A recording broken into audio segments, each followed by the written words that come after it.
Welcome to Today in Prophecy, daily news in 15 minutes or less, news with the perspective coming from the Bible. What does the Bible have to say about these things so we can make sure that we stay on the right path? Well, check this out. Hologram Jesus takes confession. What else do we have? New York City is using drones to catch criminals. Should be a little bit of a concern. What else are they going to use drones for, right?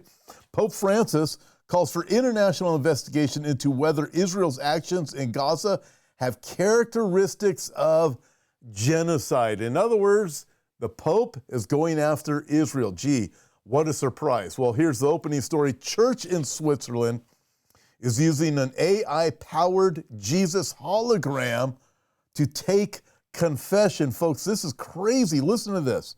Some modern technologies may seem miraculous, but never has that been quite so literal. Thanks to technological advances, worshipers at a church in Switzerland can now speak directly to Jesus, or at least an AI version of Jesus.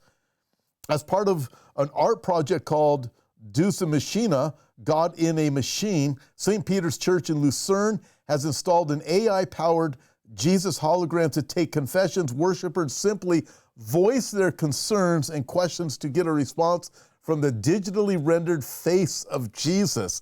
I mean, it's hard to believe this is really happening, but it really is. At least 2/3 of people who spoke to AI Jesus came out of the confessional reporting having had a spiritual experience. I would bet they've had a spiritual experience. What does 2 Timothy chapter 3 warn about? It warns about the days coming. In the last days, perilous times will come, and people will have a form of godliness but deny the power thereof, deny the true Jesus. But they're going to think, well, I am spiritual, and here this is. What else do we have? Also 1 Timothy chapter 4, in the last days, people will give it over to doctrines of demons and deceiving spirits.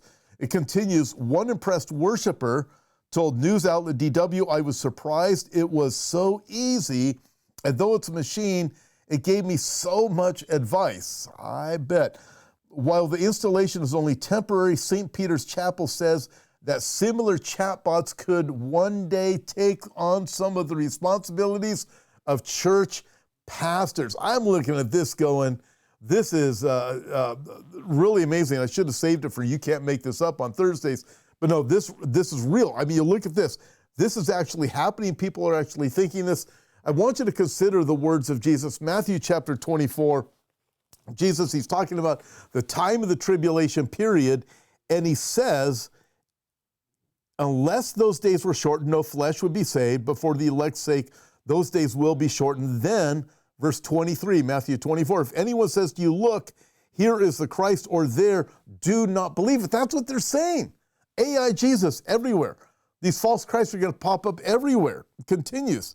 For false Christs and false prophets will rise and show great signs and wonders to deceive, if possible, even the elect. So again, Jesus warning the deception is going to be so great in the last days. Man, people are going to be falling for it. There's even going to be lying signs and wonders. That means things that look like miracles but aren't going to really be miracles. But an AI Jesus on top of it. And then he says this, Jesus does, Matthew 24, verse 25, see, I have told you beforehand. Therefore, if they say to you, look, he's in the desert, do not go. Look, he's in the inner rooms, do not believe it. Wow. See, I've told you these things beforehand. The deception is going to be great. Interesting, when Jesus was here the first time, he told his disciples beforehand that he's going to be turned over by the religious leaders. He's going to be turned over to the Romans. He was going to be crucified on a cross. He was going to die, and then he was going to resurrect. But the Bible tells us that the disciples didn't understand what he was talking about, didn't connect the prophecies. And Jesus was specific. He told them beforehand so they would be strengthened, so they wouldn't lose heart. He even said in John 14, don't let your heart be troubled. Don't be afraid. Believe in God. Believe also in me. And here regarding the signs of the second coming, when it comes to deception, he says, I have told you beforehand, the deception is going to be great. All kinds of things. There's going to be many who are saying, I am the Christ. Do not believe. But the deception, folks, is growing greater. Again, Jesus said, I've told you beforehand what to look for in the last days. And man, do we see things converging, including, look at this, International Business Times reports, New York City expands use of drones to respond to crimes and other emergencies. 5 police station houses will each get 2 drones as part of a new program. The New York Police Department has launched a new program that will send drones zipping to emergency scenes before officers can get there. All right, you look at that, and on the surface thinking, hey, this is great, especially if you're in a crowded city and you can't get the emergency services you need very quickly. It might take 5 minutes, might take 10, might even take 15. When we were in Jerusalem not too long ago, they had motorcycles that they were using for emergency purposes to get through all of the traffic, even with medical supplies on them. And they had ATVs in other areas of Jerusalem because of the crowded, all of the different traffic. So you look, you go, well, this makes a lot of sense. Or even if you're out in the country, it could be a half hour away. The hospital could. Well, you have a drone or something that's able to deliver whatever is necessary to engage in the emergency. So you start looking at this going, okay, this sounds great. Sounds like a rescue plan. But ultimately, here's the problem. The heart of man, the Bible tells us, is deceitful and wicked. Who can know it? And you give people this much power. Just the other day, Britt Gillette and I were talking about this, and I asked him about drone swarms. And he talked about how this is the next step in military warfare, when the drone swarms will come upon a people, come upon a nation, or whatever it is. We even talked about Ezekiel chapter 38, where it tells us that when this battle happens, the Gog-Magog battle, that it descends like a cloud. Could it be the appearance of drones that are descending? So you start hearing this, hey, it sounds like it's going to be great. It sounds like it could be used for victory over a bad enemy. It sounds like it could save a person from dying from a criminal or from whatever it is. Or what else could it be used for? Well, the heart of man is deceitful and wicked.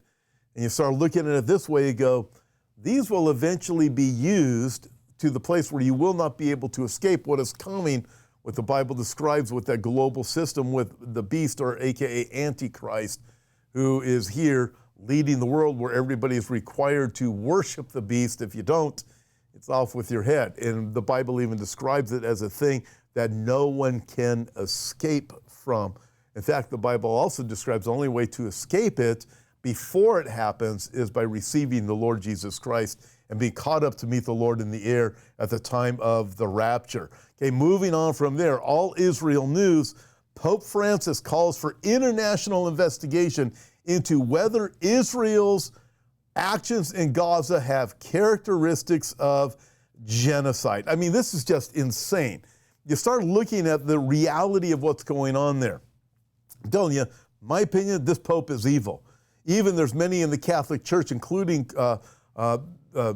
Cardinal Vignano, who's called out the Pope and said, hey, this is part of the Antichrist system.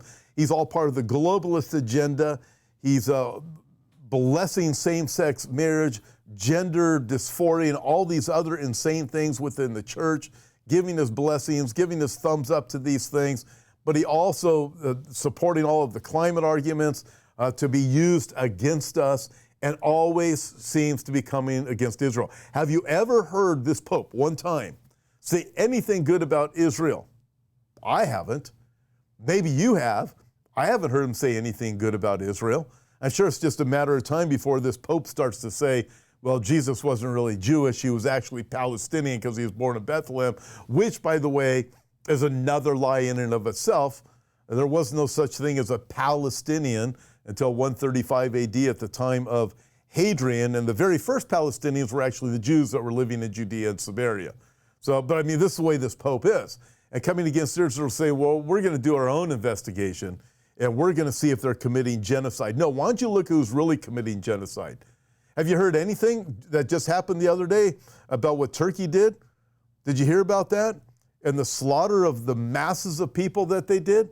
Didn't hear anything about that. You don't hear about what Assad is doing to the Palestinians that are living now in Syria, how he just slaughters them. Don't hear anything about that because that is Muslims slaughtering Muslims.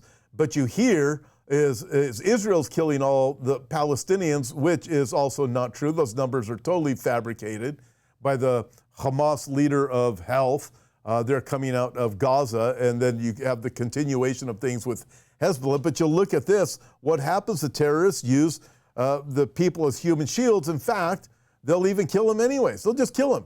And if they're dead, they'll blame it on Israel, say, well, we killed them. Well, why? Because there's a war with Israel. What? They killed them, so they blame it on Israel. So here's the Pope going to go in and say, well, we're going to see if Israel's really committing genocide. You know, this Pope is evil. That may tick off some people, but you want to know something?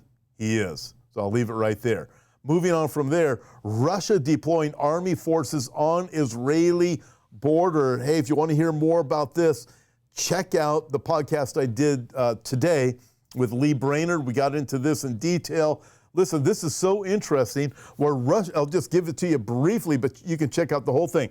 So with that, when you look at Russia on the just north of the northern border of Israel in Syria, what they're saying is we're doing this for surveillance. You got to check this out. Russia is there for surveillance, making sure that everybody is safe, that no terrorist attacks are happening. And get this, you can see the quote in the article if you read it yourself. But what this leader, the spokesperson is doing for Russia, he says, hey, here's what we're doing. We want to make sure that the Israelis can return to their homes, that they are now free from terrorism because the IDF got rid of all the terrorists up there. And so we are making sure they're all safe up there in the Golan Heights. I'm going, really? I mean, you start looking at this. What is really going on here? What's Russia really doing? Are they really saying we want to bless Israel? Wow, you start looking at that. What has to happen for Ezekiel 38 to come about? Israel has to feel safe. We know that Ezekiel 38, verse 11, peace and security, right? That peace there is specifically to a tranquility. They've got to get to this place of feeling tranquil. Like, they're not there yet. They have not been there since the time of Solomon. So this is a long time ago. Israel has to get there for the fulfillment of Ezekiel 38. Folks, this is remarkable when you watch this, what Russia is promising, and then what's coming with the Trump administration, with the normalization agreements. It's like things are rapidly moving in that direction. But listen, for more on that, Lee Brainerd and I, we got into that in a lot more detail. Check out that video from today. Next article, Islamicized Germany, open borders, turn trains into no-go zones for women, and leftists push Sharia-like women-only carriages. I mean, what in the world is going on here? So women aren't safe. Jews aren't safe in these neighborhoods. And by the way, for the LGBTQ community, that here in the U.S. is saying pro-Hamas, they will kill you. I know you certainly have heard that before, I'm guessing, but they will kill you. They'll throw you off buildings. You are not welcome. They will not allow you any freedom at all. But also we see, so there in these communities, you can't be a Jew, you can't be a woman, or a woman isn't safe, you're looking at being raped, and then if you're LGBTQ, you're dead. So this is the reality of it. You blow open the borders, you open your borders to terrorists, and what do you expect to happen? You're going to get exactly what you get. It's terrorism. It's happening everywhere. Listen, thank you for joining me for Today in Prophecy. Looking forward to joining you tomorrow. I will be live tomorrow also with You Can't Make This Up. Looking forward to seeing you. God bless.